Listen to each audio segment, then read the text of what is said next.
All right, y'all, welcome back to the show. It's Anti-War Radio. So, yeah, I'm Scott. And our first guest on the show today is Aaron Libby. He is a state representative up there in Maine. Couldn't get further from me and still be in the United States of America, I don't guess. He serves on the Energy, Utilities, and Technology Committee. And you can look him up online. Well, the web address is too complicated. Just search Aaron Libby, State House in Maine, and you'll find him. Welcome to the show. How's it going? All right, thanks, Scott. Thanks for having me on. Doing very well, thank you. And yourself? I'm doing good. Really appreciate you joining us on the show here today. Thanks. Listen, so tell us about this bill, LD 1305. All right, well, this is talking about the National Guard and how we deploy them. Basically, it's just talking about the Constitution, about saying, we should follow it. The idea that our National Guard should be here in the state unless Congress actually declares a war. And other than that, they shouldn't be outside the state of Maine, in case or any other state for that matter. But dealing with the problems that the state has, whether it be tragedies with the Mother Nature and things like that, but it's just putting pressure on the governor and also Washington D.C. to declare war. And if it's not a congressional declaration, then it shouldn't be put into harm's way. Okay, so right now, I guess the federal law is that the president can call up the National Guard simply by executive order, and then is it correct then that the state law in Maine basically just goes along with that? Is that how it works? Yes, yep, and that's my understanding. Just about how most states will follow that. So they have their state orders, and as soon as the federal order comes in, they'll follow it. Mm-hmm. Federal order. All right, now, so the bill says what exactly? That the Guard is to be brought home, and then the president can't have them again to use in war unless there's a declaration of war. Is that it? Yes, basically saying that the governor is has to withhold the National Guard troops unless it is a declared war. Mm-hmm. Well, I think it also says in there, or unless there's an invasion or an insurrection, right? Right, and that's what the Constitution specifies for what, how the three different ways that the Congress can declare war. Whether there's an attack, in that instance, or so basically it's saying, to follow the three steps that the Constitution clearly states. That's the instructions to follow. Mm-hmm.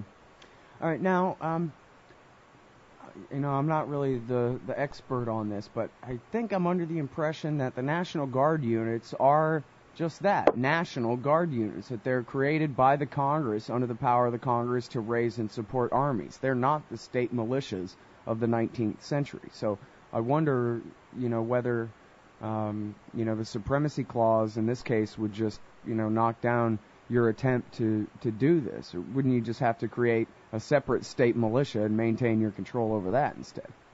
Well, it's the point where, especially when you bring in where the finance of the National Guards come from, and it does look like that just about all the federal money does come in effect and pay for all the state's National Guards, so that does make a difference. But they're created by federal law in the first place, right, from the New Deal days.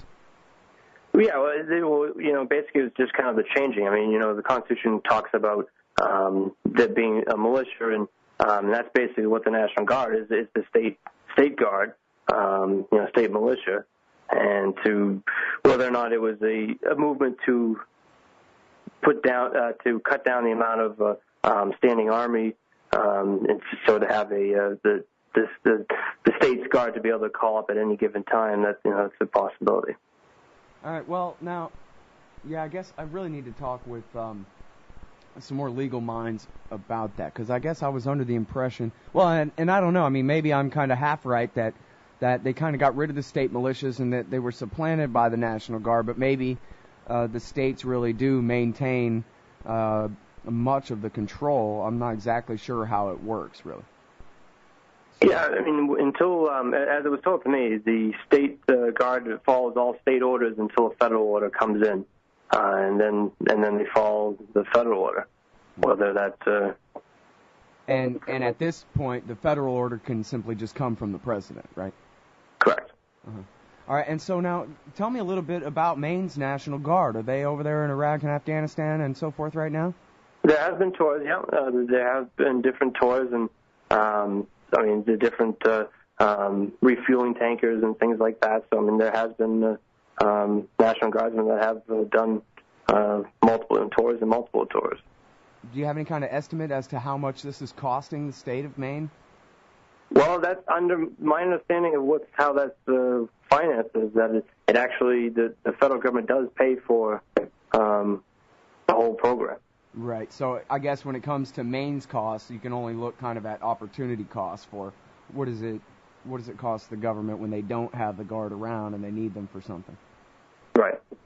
And now, so what about floods and blizzards and things like this? Have there been circumstances over the last, say decade where you guys really needed your National Guard and they were gone off in Iraq somewhere? Probably. It hasn't come up. We certainly saw that in New Orleans, for example, right? Right. There definitely hasn't been any national disaster, or state disaster to that extent. Been a few different states emergencies, but it just brings up the discussion whether or not if that was tragedy was to happen. All right, now I wonder about any reaction that you've heard so far from Washington, D.C., and do they have anything to say about this? Are they hoping that they can just close their eyes and plug their ears and hope it goes away? No, yeah, I haven't heard too much. In the past couple legislative sessions, there's been different states that have put similar legislation in. So I haven't heard too much talk coming, from D.C. It's just kind of from the states. And how many other states you say are doing something like this? There's been about a half dozen states in the last couple of sessions. I'm not sure what states have it this year, but there was a handful in the previous session states that had it in as well. Mm-hmm. Well, I'm not exactly sure how it would work out. I don't see the National Guard specifically in the Constitution, so I would think that the Supremacy Clause is beside the point here if it's an unconstitutional law. But I sure would like to see the fight over this. I guess it would have to go through the courts and everything. But do you think that that the political will exists within Maine to really stand up to the federal government and just tell them no? Well, with the Real ID a few years back, that was part of that. The state of Maine the House of Representatives just passed the 10th Amendment resolution yesterday, and that's going to the Senate for a vote.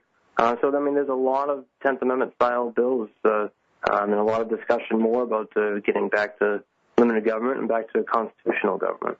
Uh-huh. Now, you're a member of the Republican Party, is that right? That's correct. And so, is it the case that in Maine the Republican Party is anything but the war party? This can't be good for your political career. Well, I never looked for a political career. I didn't. It wasn't the reason why I ran. It's not the reason why I'm here. Just trying to get a better business climate here, and also, get back to a constitutional level of government and monetary policy and things like that. So, there's people that, on both sides. Obviously, the bill that I put in 1305 has a bipartisan support. So I think I've found the support on both sides, and there's people that don't like it on both sides. So. Yeah, well, and no doubt about that. When the Democrats are in power, the Republicans tend to get more skeptical about war, and the Democrats get less so. And so I guess we could see, the bipartisan nature of support for these kinds of policies and the bipartisan opposition as well, especially in times like this. All right, so can I hold you through the break and keep 10 more minutes here? Sure, that'll be fine. Okay, great. Everybody, it's Representative Aaron Libby. He's a Republican in the State House in Maine, trying to bring the Guard home. We'll be right back. All right, y'all, welcome back to the show. It's Anti-War Radio. I'm Scott Horton. I'm talking with Representative Aaron Libby from the Maine State House and the Republican Party. And he's got a bill here called LD 1305, which would, I guess it would forbid the national government from taking the Maine Division of the National Guard to war without a declaration of war or an outright invasion or insurrection. I guess, does this bill have anything to say about any of the Maine National Guard troops who are overseas right now, and whether they are to be brought home immediately? It would probably, it would be, whether it be a pullout. I mean, it would be a transfer of that. So. I see. So there's nothing actually in the bill that addresses the current troop levels or whatever. Yeah, I mean, it wouldn't be like, dead set right on that, exact day. So. Sure. And still, it's a very good model for other Congress people and other state houses, I think, to get on board for. As you said, there's already, half a dozen states that have resolutions like this? Yes, I know. Just going back, I mean... At least proposed ones. Yeah, in the last, from 2008 to 2010 legislative, a few states like Maryland, New Hampshire, New Mexico, Oregon, Rhode Island, Vermont, and Wisconsin put similar bills in. So. Mm-hmm. All right, now, I think we talked a little bit about the opposition and support that you have in terms of the political parties in the actual House there. But I wonder about what kind of reaction you're getting from the people of Maine. Are they pretty much sick and tired of occupying the world? I think there's a lot of talk. Obviously, when this the bill was put in back in December, but when it was starting to come out of the reviser's office, it was right in the height of Libby. So that it brought up a lot of talk on that. I think we see that we're spread out, with 700 bases in 180 countries, and we're spending all this money overseas, and when we have a lot of problems here domestically. So I think it brings up a lot of discussion on whether or not we should be in all these different areas and spending the billions into the trillions of dollars. Mm-hmm. Well, that really gets right to the heart of, I think, the major misconception that helps to keep all this bad policy going, and that is that the money spent on war could be spent on something else. And somehow they convince us that war is good for the economy. If it wasn't for waging war all the time, the economy would really be in the doldrums or something like that. But it's quite the opposite argument to make, that no, this is money being wasted that could be spent. It's our money, after all. We could be spending it on ourselves. Yeah, the Keynesian broken window effect, government spending, that doesn't help us. That only hurts us. The money could have been spent here, or, even better so, left in the pockets of those who earned it in the first place. Yeah, sure seems like it to me. And I wonder whether, the society at large can ever get over that myth. In fact, probably if there's a way for that to happen, it would be Republicans explaining, from a free market economics point of view about the opportunity costs and the different ways that the money could have been spent, whether by the governments or by the people domestically, rather than overseas, and the broken window and all that. Because I don't think you can ever really get liberals and Democrats to abandon Keynesianism, but maybe you could get some Republicans to see through the lies. Well, to be a fiscal conservative, I think you have to look at this very much so. All right, now, you talked about also there's some more legislation concerning the 10th Amendment, I guess a broader set of issues than just the National Guard. That's already been passed, or that's a proposed resolution up there now? We did, yes. The 10th Amendment-style resolution was passed in the House of Representatives yesterday. We do have other 10th Amendment-style legislation as well, between the Interstate Commerce Act and getting rid of socialized health care, the Affordable Health Care Act, and a few things like that, some different manufacturing things. There was a gun bill that was spoke up earlier this week on manufacturing, and so there's definitely a few different, and then also I've submitted a food sovereignty bill in going on the S510, the Food Modernization Safety Act, similar to what I've seen other states like Vermont put in for its food sovereignty resolution. Well, that's certainly good news. I'm kind of excited about the movement across the country. It seems like, the further away power is, the harder it is to have any influence on it. But it seems like actual citizens. I don't know very much about you, but it seems like actual citizens, perhaps like yourself, can get elected to state legislatures and push things like this. And that seems to me the very best hope that we have for repealing as much of the federal Leviathan as we can, before it all falls down and we lose it, the hard way. No, definitely. I mean, just getting involved and getting, the information out there.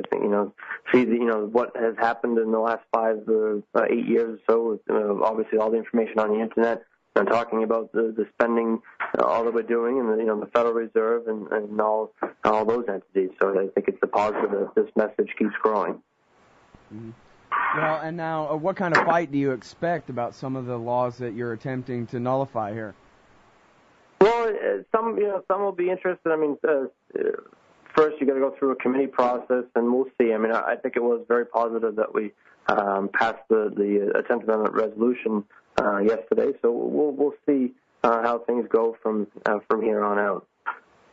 All right. Well, I sure hope that when the backlash from D.C. comes, that you guys can stick to your guns, because not only is that obviously what's best for the people of Maine, but it sets a really good example for other politicians in the society.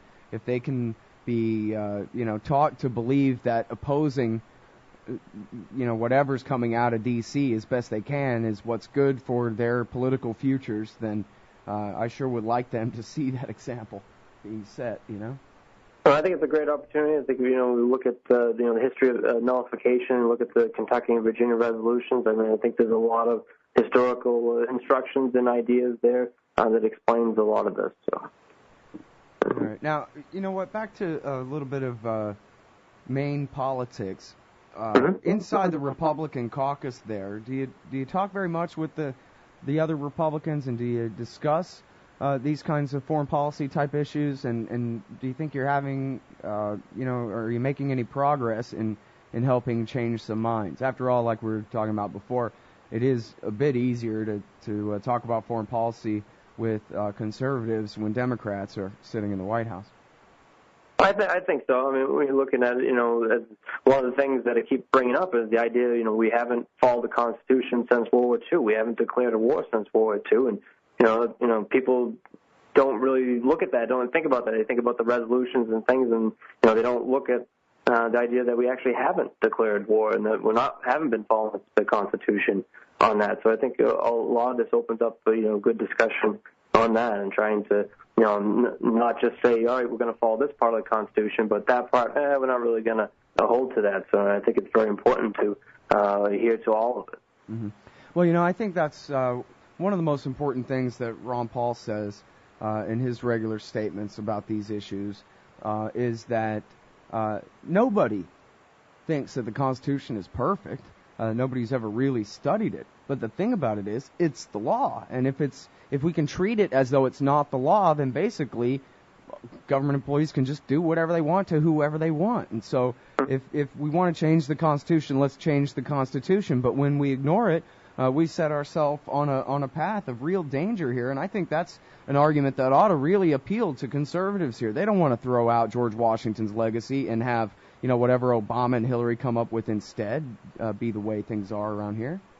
Oh, definitely. And the founders left us specific instructions to how to change the Constitution and to go through the amendment process. And, obviously there's hundreds of things that the federal government does on an everyday basis that violates the U.S. Constitution. Yep. Yeah, well, and that's the whole thing about it now, right, is to go back to the Constitution now would be to repeal not just the 21st century, but the 20th, too, and maybe some of the 19th. A lot of spending, that's for sure. But I think that would bring in a lot more logical discussions on spending cuts compared to what has been discussed in the last weeks and months here. Mm-hmm. Well, I'm sorry we're running out of time, because I just thought of brand new questions about how much money Maine gets from the feds as opposed to gives and all these kinds of things. But anyway, it's been a very interesting conversation. I wish you a lot of luck with this bill. I think it's very important. Appreciate the opportunity. Everybody, that's Aaron Libby. He's a Republican in the State House in Maine. The bill is LD 1305 to bring the guard home. Check it out.